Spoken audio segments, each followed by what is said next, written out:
अस्सलाम वालेकुम, welcome to this video. आज हम लोग बात करेंगे इंडिविजुअल लेवल की कि इंडिविजुअल लेवल एक पूरा इंडिविजुअल कैसे बनता है। ठीक है, इंडिविजुअल लेवल में हम लोग देखेंगे कि एक पूरा इंडिविजुअल कैसे बनता है।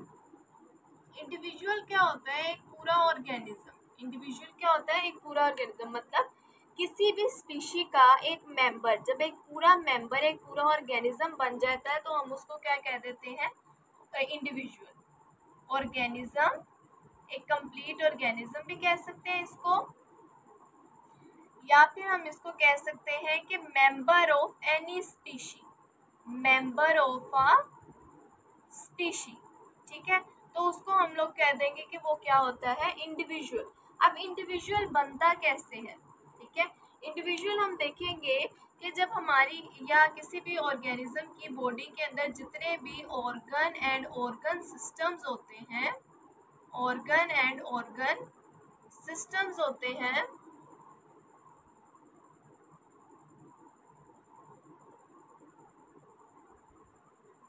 ठीक है, जितने भी बॉडी के अंदर ऑर्गन और ऑर्गन सिस्टम होते हैं, जब वो कोऑर्डिनेशन में वर्क कर रहे होते हैं, इसमें कोऑर्डिनेशन। कोऑर्डिनेशन क्या होता है? अब कोऑर्डिनेशन का मतलब होता है मिलकर काम करना। ठीक है, एक इंडिविजुअल जिसको हम ऑर्गेनिज्म भी बोलते हैं या मेंबर ऑफ एनी स्पीशी भी बोलते हैं, वो कब बनता है? जब उसके अंदर जितने भी ऑर्गन और ऑर्गन सिस्टम है वो कोऑर्डिनेशन में काम कर रहे हैं। कोऑर्डिनेशन का मतलब है कि मिल के काम कर रहे होते हैं, तो वो क्या बना देते हैं?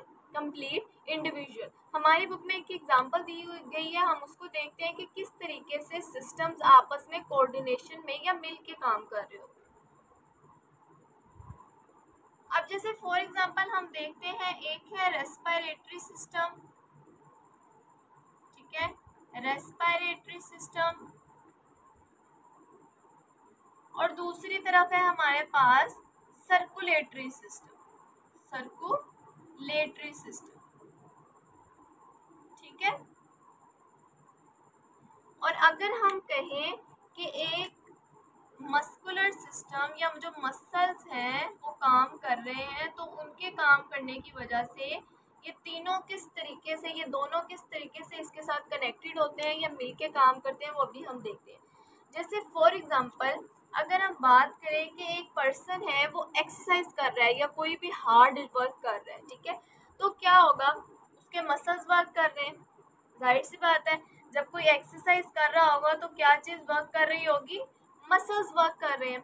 जब मसल्स वर्क कर रहे होंगे तो क्या होगा कि रेस्पिरेशन का प्रोसेस स्पीड अप हो जाएगा, मतलब तेजी तेजी से सांस लेंगे। ठीक है, नोट किया होगा कि जब भी एक्सरसाइज या कोई भी हार्ड वर्क कर रहे हो तो सांस फूल रहा होता है, सांस तेजी तेजी से आ रहा होता है, तो इसका मतलब क्या? रेस्पिरेशन क्या हो रही है? इंक्रीज हो रही है। ठीक है, अगर हम देखें कि जब रेस्पिरेशन इंक्रीज होगी तो क्या होगा? रेस्पिरेशन में जब इंक्रीज होगी तो क्या होगा कि ज़्यादा से ज़्यादा ऑक्सीजन हमारी बॉडी के अंदर आएगी। ठीक है, ज़्यादा से ज़्यादा ऑक्सीजन हमारी बॉडी के अंदर आएगी और ज़्यादा से ज़्यादा कार्बन डाइऑक्साइड प्रोड्यूस होगी जो बॉडी से बाहर चली जाएगी। ठीक है, ऐसा ही है। अब कैसे? अब देखिए सर्कुलेटरी सिस्टम कैसे वर्क कर रहा है। जैसे फॉर एग्जांपल मसल्स काम कर रहे थे तो रेस्पिरेशन स्पीड अप हो गई, तेजी तेजी से सांस लेने लग गए। अब लेकिन मसल्स तक ये ऑक्सीजन कैसे पहुंचेगी? तो वो कौन पहुंचाएगा? हमारा ब्लड पहुंचाएगा। सर्कुलेटरी सिस्टम में कौन काम कर रहा होता है? ब्लड।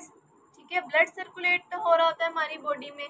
तो इसमें क्या होगा कि सर्कुलेटरी सिस्टम पूरी बॉडी में, जाहिर सी बात है हमारी पूरी बॉडी में ब्लड है, तो जैसे ही ऑक्सीजन हमारी बॉडी के अंदर आएगी वो ब्लड में रिलीज होगी और फिर वो ब्लड से कहाँ चली जाएगी? मसल्स में। इस तरह से हम कहेंगे कि हर सिस्टम आपस में मिल के या कोऑर्डिनेशन में काम करता है और उसको हम लोग क्या कह देंगे कि वो फिर मिल के क्या बना देता है? एक कंप्लीट इंडिविजुअल बना देते हैं। ठीक है, ये मसल्स काम कर रहे थे, मसल्स के वर्क करने की वजह से रेस्पिरेशन इंक्रीज हुई, रेस्पिरेशन इंक्रीज होने की वजह से क्या हुआ?